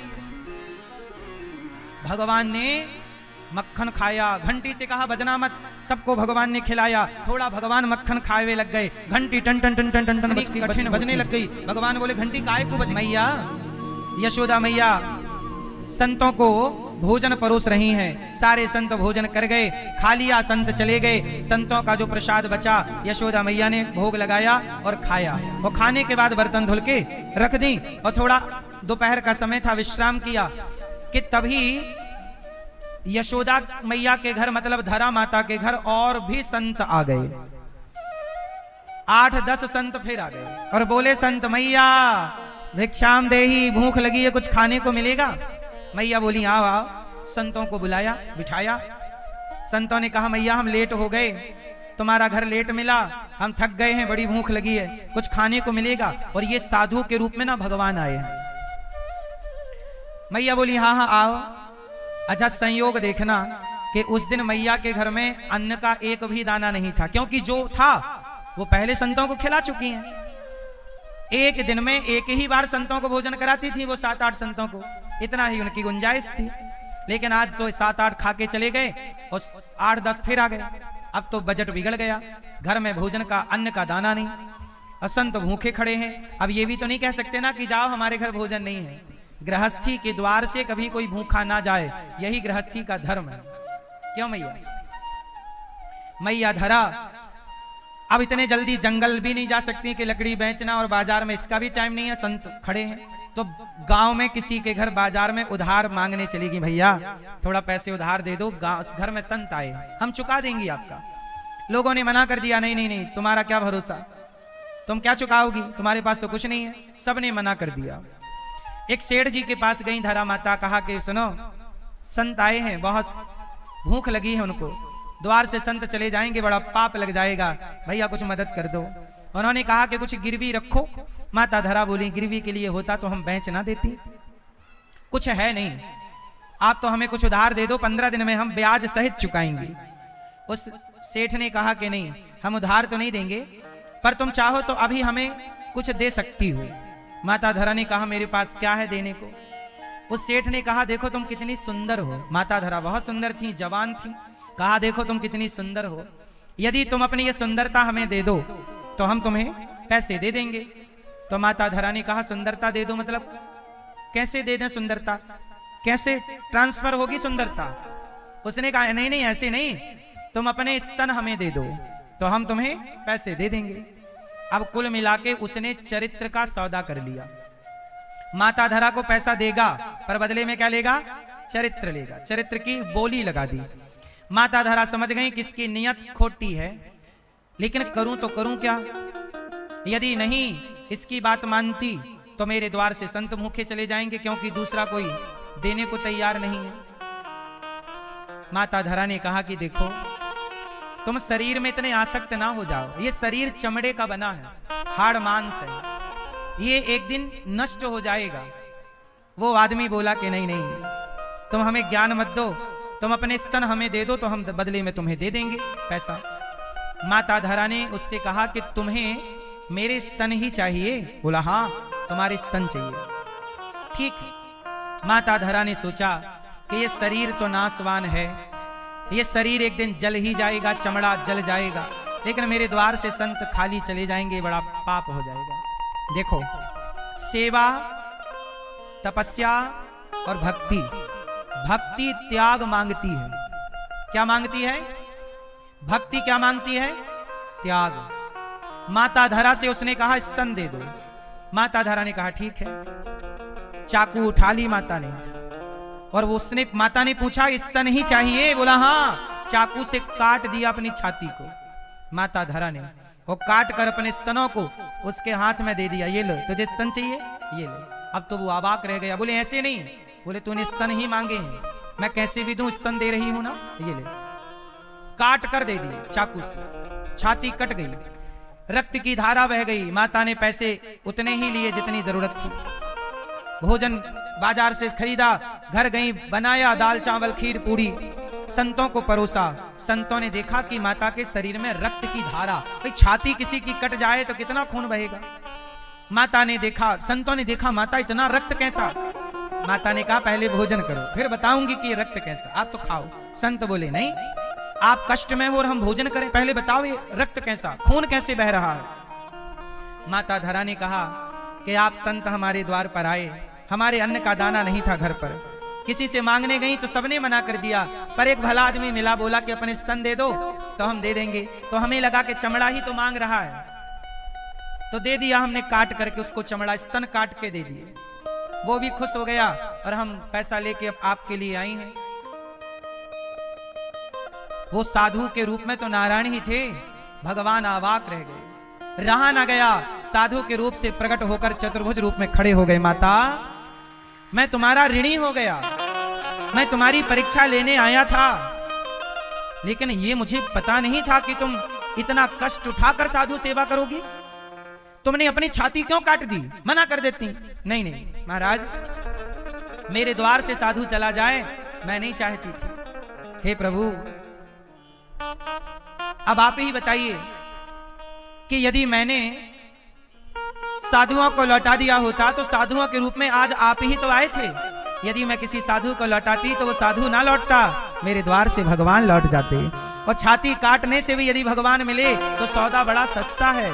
भगवान बोले, माता मैं तुम्हारा ऋणी हो गया।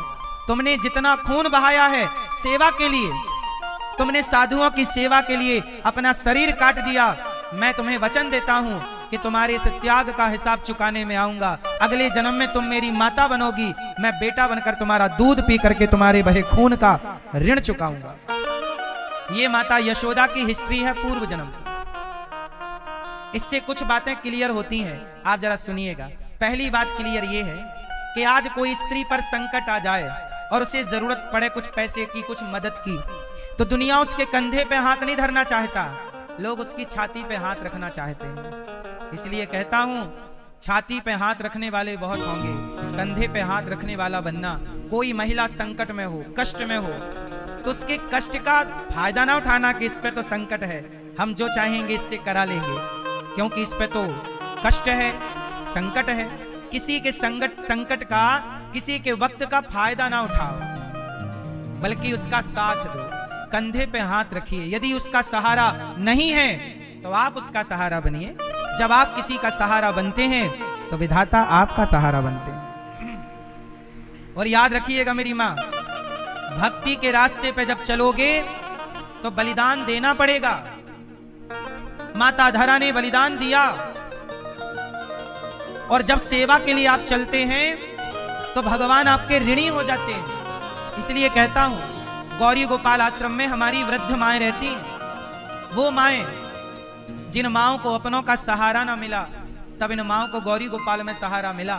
और जैसे साधु की सेवा माता धरा करती हैं, मैंने भी जब ये कथा सुनी तो गौरी गोपाल आश्रम में आज भी हजारों संत भोजन करते हैं। मुझे प्रेरणा इसी कथा से मिली कि माता धरा को सेवा के बल पर भगवान मिले तो हमें भी सेवा के बल पर भगवान मिलेंगे।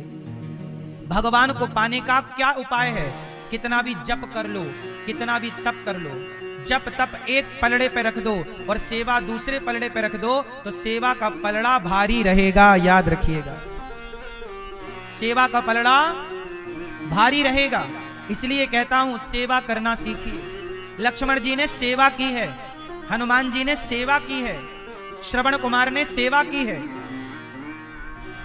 आप सेवा से बच रहे हैं, इसलिए ये दास अनिरुद्ध सेवा को पकड़े बैठा है। गौरी गोपाल आश्रम में हजारों साधु संत आते हैं, पर डे सबको भोजन कराना, सबकी सेवा करना, सबको दाल चावल सब्जी रोटी का प्रसाद देना, ये सेवा है। वृद्ध माओं को दवाई देना, नाश्ता देना, भोजन देना, सेवा है।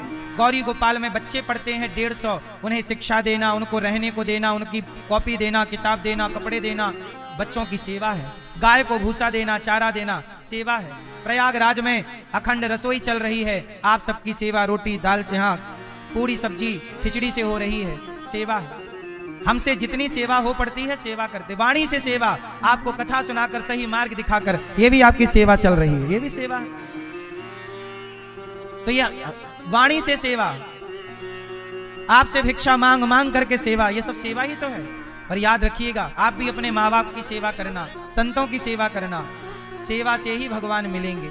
माता धरा भगवान को प्राप्त कर गई, वही धरा यशोदा बनी और जगत के पालनहार को गोद में खिला रही हैं और अपना दूध पिला के उन्हें तृप्त कर रही हैं, जो सबको तृप्त करते हैं, जो सबके पालनहार हैं, उनका पालन मैया कर रही हैं। क्यों? यशोदा को मैया बनने का सौभाग्य मिला भगवान की, क्यों? सेवा के बल पर। यह है सेवा का प्रभाव। सेवा बड़ा करता है आपको, सेवा। इसलिए कहता हूं, गौरी गोपाल की सेवा में आप भी जुड़िए, अन्नदान की सेवा आप भी करिए। गौरी गोपाल में जो सेवाएं चल रही हैं, कोई एक सेवा आप भी ले लीजिए, सेवा कीजिएगा। मैया यशोदा ने चूल्हे पे दूध पकाने रखा था, उफनने लगा, कन्हैया को छोड़ के मैया लाला को छोड़ के दूध उतारने गई तो भगवान को लगा मैया मेरे से ज्यादा दूध से प्यार कर रही है, सारी मटकियां तोड़ दी भगवान ने। मैया दौड़ी दौड़ी आई, लाला आज तैने सारी मटकी तोड़ दी, आज तो को पकड़ के रहूंगी। पीछे मैया दौड़ रही है, आगे कन्हैया दौड़ रही है, डंडा लेके और दौड़ रही है, पकड़ के मारूंगी। जगत के जिनसे यमराज थर थर थर थर कांपते हो, वो यमराज जिनसे डर रहे हो, वो मैया कन्हैया से कह रही है सुन आज तो को पकड़ के बांधूंगी, मारूंगी। ओ मैया रो रहे, कन्हैया रो रहे, मैया मत पकड़ियो, मैया मत मारियो। जिनसे यमराज डरते हो वो मैया से डर रहे हैं। ये है प्रेम। जहां प्रेम है वहां भगवान बिक जाते हैं। मैया के प्रेम में भगवान ऐसे बिके कि जिनसे यमराज डर रहा है आज वो मैया से डर रहे हैं। ये प्रेम के आगे भगवान बिक गए। भगवान को खरीदना हो ना तो प्रेम का मूल्य ही आपके पास होना चाहिए। मोहन प्रेम बिना नहीं मिलते। भगवान जब भागे, मैया बोली पकड़ के ही रहूंगी, पकड़ लिया मैया ने, उखल से बांध दिया। पहली बार आपने सुना होगा कि जगत के पालनहार को किसी ने बांध दिया। वो भगवान क्या किसी के बंधेंगे? जरा सोचो। पर मैया बांध रही है, और जब बांधी तो 2 अंगुल रस्सी कम पड़ गई। कितने अंगुल रस्सी कम? जोर से 2। ये 2 अंगुल क्या है? अहमता और ममता। मैं भगवान तब तक आपके बंधन में नहीं बंधेंगे जब तक आपके अंदर अभिमान होगा। मैं मीन्स एटीट्यूड, अभिमान। मैं इसलिए आप लोगों से मेरी प्रार्थना है कि पहले अपने मैं को विदा कर दीजिए। मैं मतलब अभिमान को। किसे विदा करो? मैं, अभिमान को विदा। मैं को विदा कर दो, क्योंकि भगवान कहते जहां मैं है अभिमान है, वहां मैं नहीं हूं। जहां मैं है वहां मैं नहीं हूं। समझ में आई? अभिमान ना करो। आप में से कितने लोगों के पास अभिमान है? कितने लोग अभिमानी हैं आप में से? आप अभिमान नहीं करते? अभिमान नहीं है? झूठ ना बोलो। 4 पैसे आ जाएं आदमी ऐसे ऐसे चलने लगता। गाड़ी का घमंड, बंगले का घमंड, कमाई का घमंड, परिवार का घमंड, इसका क्या क्या नहीं। हमारी माताएं इतना बड़ा पैंडल बना लेती हैं सोने का और फिर चलती हैं। एक पड़ोसन, तेरे पास है क्या? देख मेरे पास है। हमारी मैयाएं भी कम अभिमान में रहती हैं क्या? हाँ, इतना बड़ा सोना, इतना बड़ा ये, सबको पड़ोसन के घर जरूर जाएंगी और ऐसे बैठेंगी। एक मैया ने तो गजब कर लिया, अंगूठी बनाई, पहन ली अंगूठी, पड़ोसन के पास गई, कहो बहन कैसी हो? पड़ोसन ने नहीं पूछा कि अंगूठी कब बनाई। तो दूसरी के घर गई, कहो बहन सब ठीक चल रहा है? फिर भी पड़ोसन ने नहीं पूछा कि तूने अंगूठी कब बनवा ली। क्योंकि हमारी मैयाओं को बड़ा मजा आता है जब कोई ये हार कब बनवाया, अरे वहां से लिया, ये बताने में 1 घंटा भर लगाती है मैया हमारी। ये साड़ी कहां से ली? अरे वहां से, ये और वो बनारसी है और ये है। अब पड़ोसन से तीसरे घर गई, उसने भी नहीं पूछा कि अंगूठी कब बनवाई। अब चौथे घर गई, ए बहन मैं सोच रही हूं, अंगूठी पहन के उंगली पटक रही है यहां। फिर भी किसी ने नहीं पूछा, तो उसने क्या किया, घर के आंगन में आग लगा दी और चिल्लाया बचाओ, आग लग गई। तो लोग आए, बोले आग कहां लगी? बोले यहां पानी डालो, यहां अंगूठी दिखा के, यहां यहां यहां, वही वाली उंगली आगे जिसमें अंगूठी, यहां डालो पानी। अब संयोग से सच्ची हवा चल गई, और हवा चली तो बाहर की आग भीतर चली गई और घर जलने लगा। और जब घर जलने लगा तो रोने लगी, हे भगवान। जब ऐसी रोई तो पड़ोसन बोली बहन ये अंगूठी कब बनवा ली? उसने कहा तेरा नाश हो जाए, जब पूछना था तब पूछी नहीं, अब घर जल रहा तो पूछ रही अंगूठी कब बनवा ली। इसी चक्कर में तो घर में आग लग गई। तो दुनिया पूछे, ये आप चाहते हैं? बोलो हाँ। इसलिए मेरी माँ, ये भी एक अभिमान है कि मेरे पास ये है। इसलिए कभी अभिमान ना करो कि मेरे पास कुछ है। मेरा मुझ में कुछ नहीं, जो कुछ है तेरा, तेरा तुझको अर्पण क्या लागे, सब भगवान का है, मेरा कुछ नहीं है। और अभिमान ना हो कि मैं ये, मैं वो, मैं क्या हूं? अच्छा मैया सच बताओ मैं क्या हूं? क्या हूं मैं? एक किसान था, उस किसान का, वो किसान की बैलगाड़ी थी। बैलगाड़ी किसान खेत से घर ले जा रहा था, तो बैलगाड़ी के नीचे नीचे कुत्ता जा रहा। ध्यान से सुनना, बैलगाड़ी जानते हो, बैलगाड़ी छकड़ा, बैलगाड़ी के नीचे कुत्ता जा रहा था। तो बगल से गधा निकला, तो गधे ने कुत्ते से बात की। गधे ने कुत्ते से कहा कहो कुत्ता कैसे हो? कुत्ता बोला बढ़िया हूं, आजकल जिम्मेदारी ज्यादा है। गधे ने कहा क्या जिम्मेदारी है? अरे बोले बैलगाड़ी मेरे कंधे पे रखी है, आजकल ये गाड़ी मैं खींच रहा हूं। गधे ने कहा नहीं भाई तुम नहीं खींच रहे हो, ये बैल चला रहे हैं, बैल। कुत्ते ने कहा कर दी ना गधों वाली बात, अरे ये बैल हमारे बॉडीगार्ड है, गाड़ी हम चला रहे हैं, देखो ना सेंटर में मैं खड़ा हूं, बैलगाड़ी के सेंटर में नीचे कुत्ता चल रहा था, पालतू कुत्ता किसान का, रोज की आदत थी। तो गधा बोला अच्छा आप चला रहे हो गाड़ी? बोला हाँ। तो रुको, स्टॉप। कुत्ता रुका तो गाड़ी, संयोग से गाड़ी भी रुक गई। गधा बोला चलो, कुत्ता चला तो अकस्मात गाड़ी भी चल पड़ी। अब तो कुत्ते को कंफर्म हो गया कि गाड़ी हम ही चला रहे हैं। अब आपसे सवाल है, बताओ गाड़ी कौन चला रहा था, बैल कि कुत्ता? कौन गाड़ी कौन चला रहा था? गाड़ी तो बैल ही चला रहे थे, बैलगाड़ी में बैल ही चलाएंगे। गाड़ी बैल ही चला रहे थे, पर ये कुत्ता छाती पीट रहा है, मैं चला रहा हूं। मैं बुरा ना मानो तो एक बात कहें, बताओ वो कुत्ता कौन? सुनो, अभी पूरा नहीं हुआ लेकिन आप समझ गए। आप हैं बहुत समझदार, लेकिन समझ जाते हैं समझदार को इशारा। सुनो, जैसे गाड़ी तो बैल ही चला रहे थे, कुत्ता झूठी छाती पीट रहा है, ऐसे हम सबकी गाड़ी भगवान चलाते हैं। हम उस कुत्ते की तरह झूठा अभिमान पाल लेते हैं कि मैं कर रहा हूं, मैं नहीं करता तो नहीं होता। अब जैसे लोग कहते हैं मैं नहीं करता तो ये काम नहीं होता। नहीं साहब, तुम नहीं करते तो भगवान किसी और से कराते। एक बात बताओ, हनुमान जी सीता मां का पता ना लगाते तो क्या सीता मां का पता ना लगता? जोर से। हनुमान जी संजीवनी बूटी ना लाते तो क्या लक्ष्मण जी मर जाते? अरे राम जी का काम राम जी करा लेते हैं, चाहे वो हनुमान जी से करा लें, अंगद जी से करा लें, राम जी चाहते तो किसी से भी करा लेते। इसलिए जब आप कोई काम करते हैं तो ये घमंड ना पालिए कि आप कर रहे हैं, भगवान आपसे करवा रहे हैं। इसलिए मूल में भगवान है, हम तो उनके दास हैं, हमें क्या ताकत। गौरी गोपाल आश्रम में सेवा चल रही है, ये हम नहीं कर रहे, भगवान ये दास से शरीर से करा रहे। आप लोग सहयोग करते हो तो आप नहीं करते, भगवान आपसे सहयोग करवा रहे हैं कि भाई सहयोग करो, और आप सबके सहयोग से कार्य हो रहा है। इसलिए इस बात का कोई घमंड ना पाले कि मैं करता हूं, नहीं, मैं कुछ नहीं करता। मेरे और आपसे भगवान, बोलो, करते हो तुम कन्हैया, मेरा नाम हो रहा है, मेरा आपकी कृपा से। इसलिए कहता हूं बिना अभिमान के बिंदास जिंदगी जिया करो। अभिमान, जितना पैसा आए, जितनी समृद्धि आए, जितना धन धान्य आए, उतने सरल बनो, सहज बनो, नम्र बनो। गौरी गोपाल आश्रम में आप भी आना और आप भी वहां की सेवाओं को देखना। और ईश्वर ने जिस योग्य आपको बनाया हो, एक इन माओं को आप भोजन करा सकते हैं तो वृद्ध माओं को आप भोजन कराइएगा। भगवान ने उखल पर कृपा की, नल कुबर मणिग्रीव का भगवान ने उद्धार किया। एक बार क्या हुआ, भगवान बछड़े चराने गए तो ब्रह्मा जी को लगा कि ये कैसे भगवान है जो ग्वालों का जूठा खा रहे हैं। तो ब्रह्मा जी ने ग्वाल वाले और बछड़ों का अपहरण कर लिया। तब भगवान ग्वालवाल और बछड़े बनकर के भगवान ने अपनी लीला को चालू रखा। ब्रह्मा जी जिन्हें नहीं समझ पाए, मोहित हो गए, मोहियन्ते यत्सूरयः, उन्हें हम क्या समझेंगे। ब्रह्मा जी मोहित हो गए।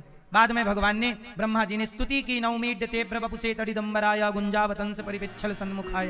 भगवान ने उन्हें क्षमा किया, धेनुकासुर का उद्धार किया, काली अनांग का मर्दन किया भगवान ने, काली देह पे कूदे, काली अनांग को रमण द्वीप भेजा, प्रलंबासुर का उद्धार किया। गोपियां सुंदर गीत गा रही थी, बरहा पीडम नटवर बपु कर्णयो कर्णिकारम।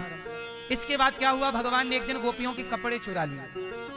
मैया, एक दिन गोपियां नहा रही थी यमुना जी में, तो भगवान ने चुरा लिए कपड़े। आप लोग बताओ, कपड़े चुरा के भगवान ने सही किया कि गलत किया? हैं? मैया, हैं? सही? मैया, भगवान कृष्ण कपड़े चुरा लेते हैं, ये सही है गलत है? क्या सही है? गोपियां निर्वस्त्र होके नहा रही थी, कहां? यमुना जी में। तो भगवान को लगा कि आज ये निर्वस्त्र है, आज हमने देखा है, कल कोई और देखेगा, परसों कोई और देखेगा, फिर निर्वस्त्र होके नहाने की परंपरा बन जाएगी। तो निर्वस्त्र होके नहाने की परंपरा ना बने तो भगवान ने कपड़े चुरा लिए। वो कपड़े चुरा के विरोध किया ताकि ये परंपरा आगे ना हो, और बाद में लौटा दिए कपड़े के ये लोग, इसलिए कपड़े चुराए। इसे कहते हैं चीर हरण लीला, लौटा दिए कपड़े। एक दिन क्या हुआ, भगवान गैया चराने जंगल गए तो वहां पंडित जी स्वाहा स्वाहा स्वाहा हवन कर रहे थे। तो भगवान कृष्ण गए पंडित जी से, बोले पंडित जी, आहा आहा ये खीर रखी है, आहा जरा दे दो। और पंडित जी कर रहे हैं स्वाहा स्वाहा, और भगवान बोले आहा आहा जरा दे दो। और पंडित जी ने भगा दिया, चलो। भगवान बोले लो, हमारा यज्ञ कर रहे हैं, हम गए तो हमें दे नहीं रहे। आजकल यही है कि लोग भूखे को रोटी नहीं दे पा रहे और भगवान के मंदिर जा जा के खूब चढ़ा रहे हैं। मैया, भगवान को जरूरत नहीं है, जरूरत जिसे है उसे देना सीख लो।